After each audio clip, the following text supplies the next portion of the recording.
کہتے ہیں جی کہ سیدہ فاطمہ نے سرکار دو جہاں کی وفات پر جو اشعار پڑھے تھے تو وہ قصیدے میں موجود ہے. صبت علیہ وصائب لو انہا صبت علیہ وسن لیالیا، تو ان کا بڑا مشہور مرثیہ موجود ہے. حضور کی وفات کو وفات کہنا گستاخی ہے، کوئی گستاخی نہیں. اللہ نے قرآن میں نہیں کہا انک میت و انہم میتون، آپ پر بھی موت آئے گی ان پر بھی موت آئے گی. قرآن نے نہیں کہا فَإِن مَاتَ أَوْ قُتِلَ، اگر آپ مر جائیں یا قتل ہو جائیں تو کیا یہ اسلام چھوڑ دیں؟ اس میں کیا ہے؟ یہ تو سب پہ ہم یہ موت ہو یا وفات ہو. اگر دل گھبرائے دن میں یا رات میں تو ہم کیا پڑھیں؟ اللہ کا ذکر کریں. اللہ بذکر اللہ تطمئن القلوب، اللہ کے ذکر سے ہی اطمینان قلب ہوتا ہے. قرآن پڑھیں، اللہ کا ذکر کریں، درود شریف پڑھیں.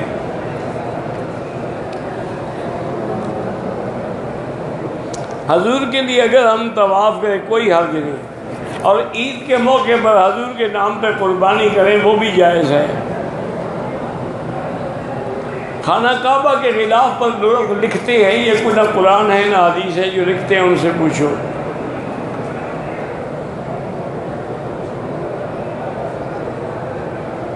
کہتے جی ایک جانور جس کا نام گیدڑ ہے، پتہ نہیں کیا ہے، جس محلے میں آواز نکالے تو وہاں موت آتی ہے. یہ سب جاہلوں کے عقیدے ہیں. یہ ایسے عقیدے لوگوں نے گھڑے ہیں کہ جی مصلی اگر آپ نے نماز پڑھی ہے نا، جب فارغ ہو جاؤ تو اس کو لپیٹ دو. انہوں نے کہا جی کیوں؟ انہوں نے کہا شیطان نماز پڑھے گا. چلو پڑھ لیں دو اس کو. اگر شیطان نماز پڑھتا ہے تمہیں کیا تکلیف ہے؟ کہتے ہیں جی عصر اور مغرب کے درمیان میں گھر میں جھاڑو نہ دینا والا جھاڑو پھر جائے گا. سب باتیں، نہ کسی کی آواز سے کوئی مرتا ہے، نہ گیدڑ سے کوئی مرتا ہے، نہ کتے سے کوئی مرتا ہے. جب موت آنی ہے وہ آ جائے گی. تبلیغی جماعت میں جاتے ہیں، مسجد میں بریلوی حضرات کے پیچھے نماز پڑھنی پڑتی ہے، وہ آپ کو لوٹانی پڑے گی. نماز ہوتی نہیں ہے. کیا معذور آدمی کے لیے نماز میں معافی کی گنجائش ہے؟ اگر ایک آدمی بالکل معذور ہے، نہ کھا سکتا ہے، نہ پی سکتا ہے، نہ چل سکتا ہے، اس کی نماز کا فدیہ ادا کیا ہے. ہر نماز کے تقریباً 2 سیر گندم، تو 5 فرض ہوں گے اور 1 وتر ہوگا. 12 سیر گندم روز کے حساب سے اگر صاحب جائیداد ہے اس کی جائیداد سے ادا کرے. نکاح کرنے والا خود وکیل ہو تو نکاح بغیر ولی کے ہو جائے گا. جس اور ولی تو لڑکی کا ہوتا ہے، تیرا تو نہیں ہوتا. جس کے ساتھ نکاح ہونا ہے اس کا ولی کہاں ہے؟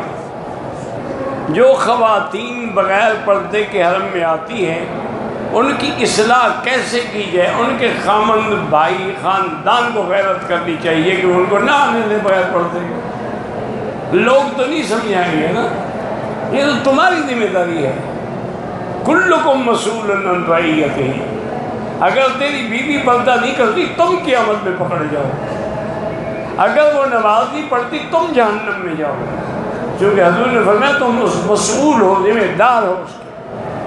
بیوی کا شوہر پر حق یہ ہے کہ اس کی عزت کی حفاظت کرے، اس کی خدمت کرے. خامد کا حق یہ ہے کہ اس کا نان نفقہ خرچہ ادا کرے. کوئی فرض عمل ہو یا واجب ہو، اصل نیت دل میں ہوتی ہے. زبان سے کرنا ضروری نہیں ہوتا. بغیر نیت کے کوئی عمل نہیں ہوتا. انما الاعمال بالنیات، لیکن محل النیت القلب. نیت کا مقام دل ہے. مثلا اب ہم بیٹھے ہیں کہ عشاء پڑھیں گے، بس نیت ہو گئی. اب یہ ضروری نہیں ہے کہ ہم کہیں کہ 4 رکعت نماز عشاء بوقت 8 بجے اور منہ طرف قبلے کے نماز برائے خدا اور ثواب برائے پیر صاحب اللہ اکبر. یہ تو بدعت ہے. امیر معاویہ نام رکھنا بھی حضور کے صحابی ہیں اور ان لوگوں میں ہیں جن کے لیے حضور نے دعا کی ہے اللہم اجعلہ ہادی المہدیہ کاتب الوحی ہے. کیوں نہ نام رکھو جی؟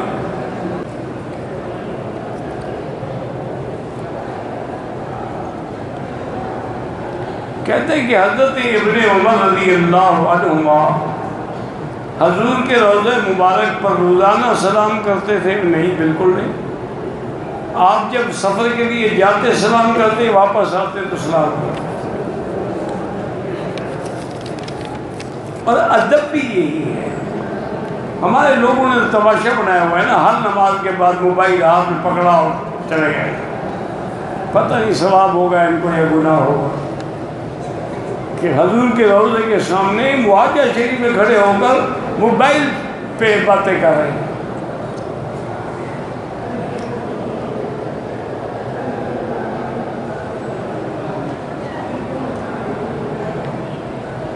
پتہ نہیں کیا اس کا، حضرت عمر کی تلوار نکالی اور کھڑے ہوئے، مجھے نہیں پتا آپ نے لکھا کیا ہے، جب لکھا ہے سمجھ نہیں آتا جواب کیا دوں گا۔ یہ روایت کہ حضور نے اپنی چادر میں حضرت علی، حضرت فاطمہ، حضرت حسن حسین کو ڈھانپ کے فرمایا تھا کہ ہاں یہ میرے اہل بیت ہیں، کیا ان کی باقی زوجائیں اور اولاد اہل بیت میں شامل نہیں ہیں؟ بہرحال گزارش یہ ہے کہ اگر وہ پہلے سے اہل بیت میں تھے تو ان کے لیے دعا مانگنے کی کیا ضرورت تھی؟ تو معلوم ہوا نا کہ اہل بیت سے مراد حضور کی بیویاں ہیں۔ وَقَرْنَ فِي بُيُوتِكُنَّ، اور انما یرید اللہ لیذھب عنکم الرجس اہل البیت ویطہرکم تطہیرا واذکرن ما یتلی فی بیوتکن، سب عورتوں کے لیے، حضور کی بیویوں کے لیے، ان کے لیے نہیں تھا، اس لیے حضور نے ان کے اوپر بھی چادر ڈال کے دعا مانگی کہ یا اللہ ان کو بھی میرے اہل بیت میں شامل کر کے اس آیت کا مستحق کر دے۔ باقی پنجتن پاک والا جو عقیدہ ہے نا، یہ تو شیعہ کا عقیدہ ہے۔ اس کا معنی یہ ہوتا ہے کہ پنج پاک ہیں، باقی سب نعوذ باللہ ناپاک ہیں۔ میں نے عمرہ کیا، عمرے کے بعد جو اس طرح لگوایا تھا پیچھے کی طرف لگوائی، پھر ماموں کے کہنے پر سر کے تینوں طرف اس طرح سے لگایا، بس جو ہو گیا اللہ قبول کرے، آئندہ جب بھی عمرہ کرو پورے سر پہ اس طرح پھرواؤ۔ عمرے میں طواف الوداع نہیں ہوتا۔ کچھ لوگ فجر کی نماز کے فوراً بعد 2 رکعت پڑھتے ہو، ٹھیک نہیں ہے، سورج نکلنے کے بعد پڑھنی چاہیے۔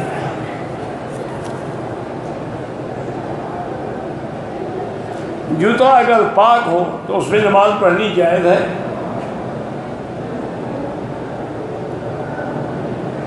بہرحال سب سے افضل عبادت مکے میں طواف ہے۔ اب طواف چھوڑ کے یا فرض چھوڑ کے باہر زیارتیں کرتے پھرو تو یہ تو جائز نہیں ہے۔ پاکستان میں جو تنظیمیں ہیں تم جانو اور وہ جانو، مجھے نہیں پتا وہ کون ہیں، کیسے ہیں اور ان کے کیا شرائط ہیں۔ کہتے ہیں جی کہ تبلیغی جماعت میں مستورات کا نکلنا جائز ہے، بالکل جائز ہے۔ عورتیں عورتوں کو تبلیغ کریں گی، مرد مردوں کو تبلیغ کریں گے، اس میں کون سی شرم ہے؟ شادی پہ جاتے ہو تو بیوی بچے ساتھ لے کے جاتے ہو، دین کے لیے مسئلہ ہے، دین کے لیے ان کو تکلیف ہے کہ دین کے لیے کیوں نکلے۔ ہاں فلم دیکھنی ہو تو پھر تو بیگم ساتھ جائے گی نا۔ انا للہ و انا الیہ راجعون۔ خانہ کعبے کے طواف میں صرف نظر نیچے رکھیں، ہر طواف میں نظر نیچے رکھیں۔